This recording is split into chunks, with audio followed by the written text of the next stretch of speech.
She's white.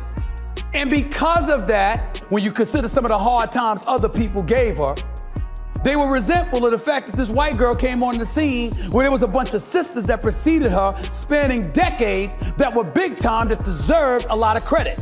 What if I told you that the most influential female basketball player might not even be aware that she is at the epicenter of a quiet conflict? A battle between coaches, billionaires, and Caitlin Clark, a rookie sensation. The reality of Indiana's disarray may be more sinister than most people realize. A private meeting was held at the headquarters of Pacers Sports and Entertainment, the same company that owns the Indiana Pacers and the Fever, according to a number of web insiders and podcast hosts. Top Fever executives, head coach Stephanie White, and billionaire owner Steve Simon were there in that room. Up until today, there have been no cameras, reporters, or leaks. Whispers claim that everything unusual that has been going on in Indiana lately may be explained by what was said in that meeting.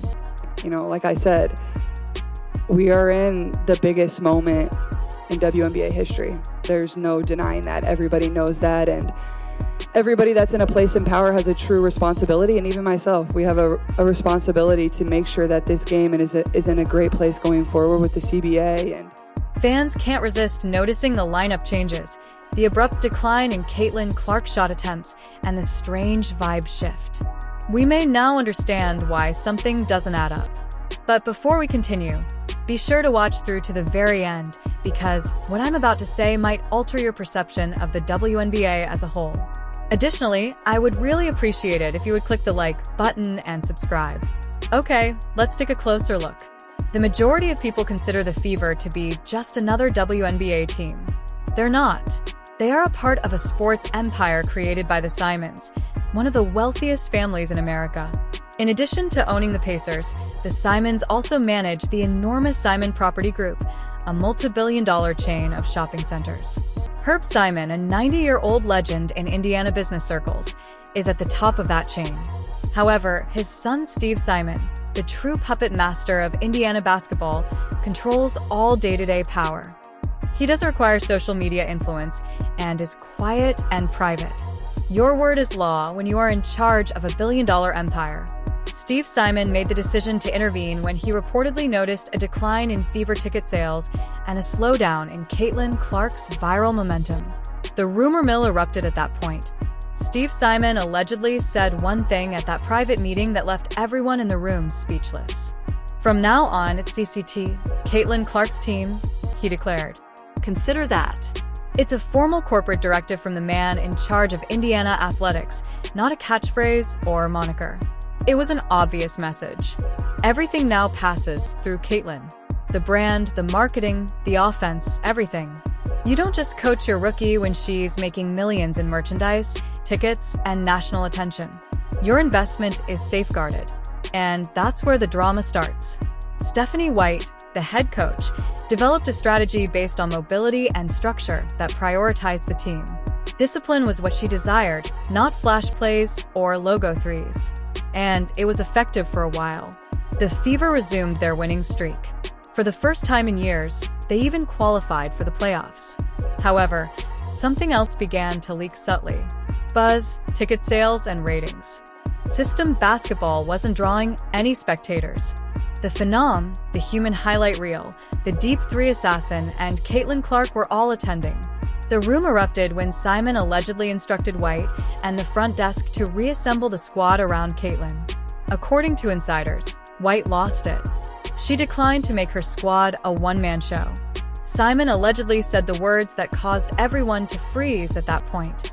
It's just the way things are. You don't have to like it. The Indiana Fever's power structure was permanently altered at that same moment. Things began to go strange shortly after that meeting. As the focal point of the Fever offense, Stephanie White publicly lauded Kelsey Mitchell. Insiders, however, whispered about mounting friction behind closed doors.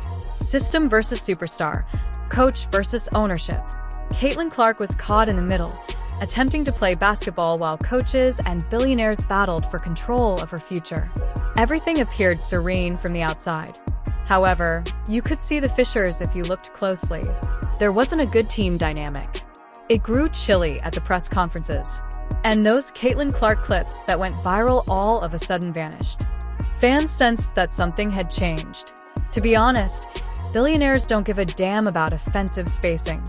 Profits are important to them. Fever games were selling out when Caitlin Clark was making $30 a night. Products were flying off the shelves. TV networks were engaged in a battle over the right to broadcast. However, the business slowed down when her position diminished. The phone calls began at that point. The powerful moved quickly when the money stalled. Because there is only one rule in the world of billion-dollar sports enterprises. Safeguard the money-printing asset. And that asset is Caitlin Clark. I mean, people looked at the Cheryl Swoops of the world, the Maya Moores of the world, and others, and they said, yo, there was a bunch of people that came before her that did big things for the WNBA. I respect it. It is right. I appreciate it. But whiteness does have its privileges. Fans have seen little but noticeable alterations since that alleged meeting.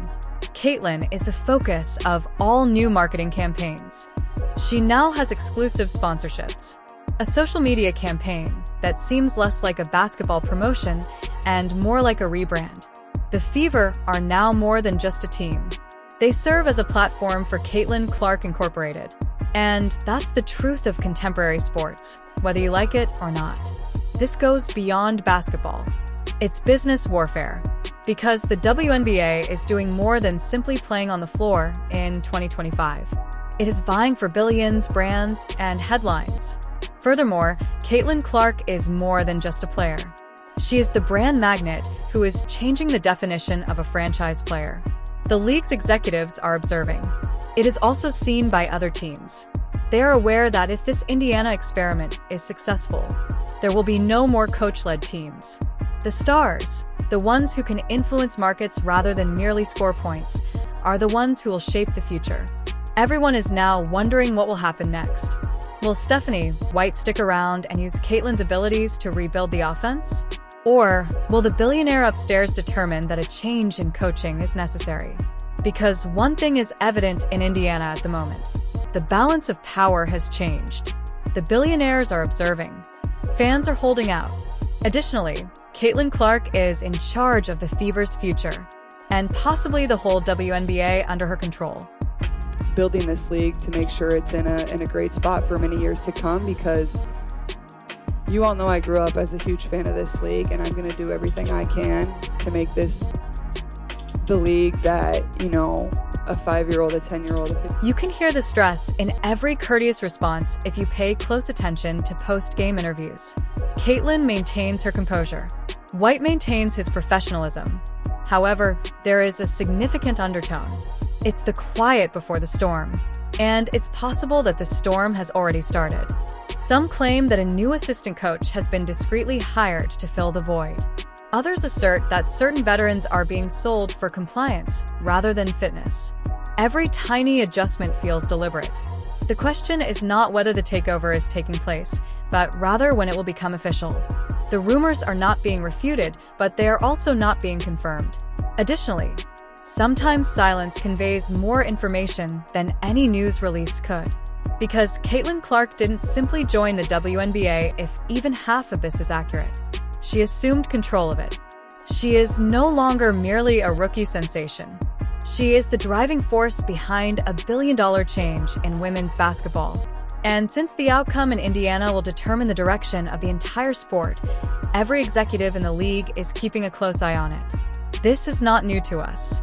Not only does one person change the game, but it also changes the underlying company. For the NBA, Jordan did it. For tennis, Serena did it. Caitlin may now be doing it for women's basketball. Wins and defeats are no longer the only factors in the Fever's rise. It has to do with ownership, control, and influence over the story. The record books aren't the only thing Caitlin Clark is altering. The politics of the game are being rewritten by her. Every decision now passes via her, either directly or indirectly, if the reports are accurate. Her endorsements, media appearances, and even the uniform design for the upcoming season. Everything revolves around Clark. And everything shifts when a single player surpasses the size of the team. The owners, the coach, and the system used to own the Indiana Fever. One individual wearing number 22 currently owns it. And if the rumors are accurate, the upcoming season will be more than just a basketball tale. A stubborn coach, a wealthy enterprise, a power narrative, and a generational star who recently emerged as the most influential woman in basketball will all be featured. The world is going to witness the true significance of Caitlin Clark's squad.